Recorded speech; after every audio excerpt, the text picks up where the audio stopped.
الرحمن علم القرآن خلق الإنسان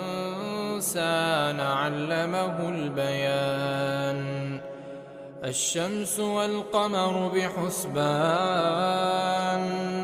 والنجم والشجر يسجدان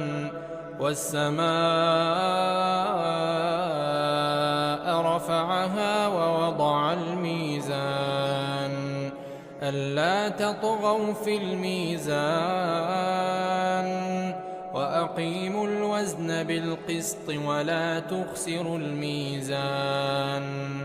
والأرض وضعها للأنام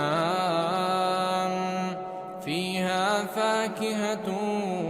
والنخل ذات الأكمام